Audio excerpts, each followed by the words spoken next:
Okay, we have Mr. Adrian Clark here from Clark Strategic Solutions in Australia, and he's in Singapore for a few days and he's just finished a training course with the Oxford Princeton group. So good morning, Mr. Clark. Good morning. Okay, well, we'll go straight to the interview then.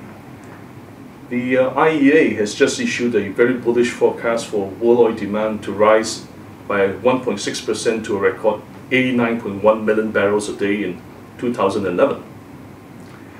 On the other hand, OPEC has been more restrained with its forecast, calling for a 1.4% rise to just 87.3 million barrels a day. Now, do you know why there is such a big discrepancy in the forecast of the world's two leading oil agencies? We've noted in the past that the IEA has always issued bigger numbers than OPEC. Yes. Actually, when you look at the numbers, the discrepancy, the differences aren't as great as might first appear. I think you quoted the percentage increases there, and they're actually quite close together. You know, one's 1.4%, one's 1.6%.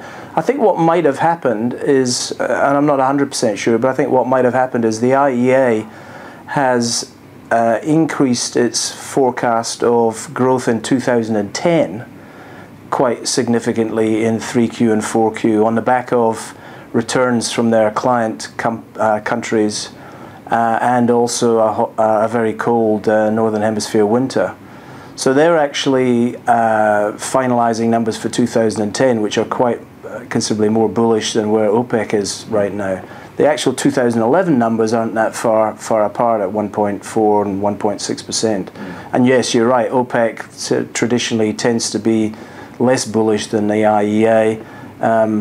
You know, that may have something to do with quotas. The bigger the numbers, the more pressure there is in OPEC to actually release more oil. So in some respects, OPEC, that's going to make OPEC just a little bit more bearish than the IEA, you know, in a typical year, all other things being equal, I think. The other thing about the IEA, very importantly, they say that the world's spare oil capacity now sits at less than 5 million barrels a day, the lowest in more than 2 years. Should we be worried that the world has only 5 million barrels a day of spare capacity amid such a strong outlook for demand for this coming year and beyond? You know, when it gets less than 5 million barrels a day of spare capacity, then people tend to sit up and take notice. And I think it's probably right that we do.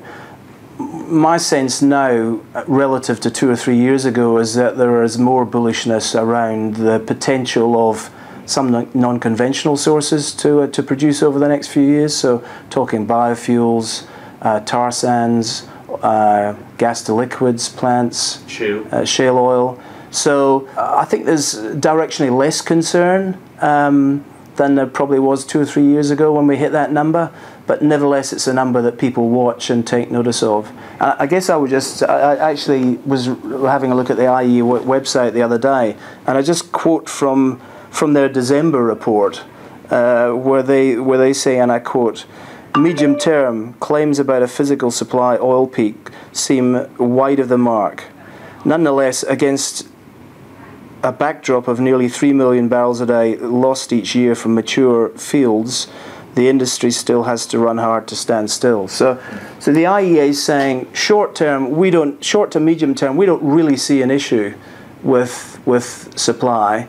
Nevertheless, you know, the industry needs to be cognizant of it, and in the context of losing 3 million barrels a day from mature fields every year, as they say, you need to run pretty hard just to stand still.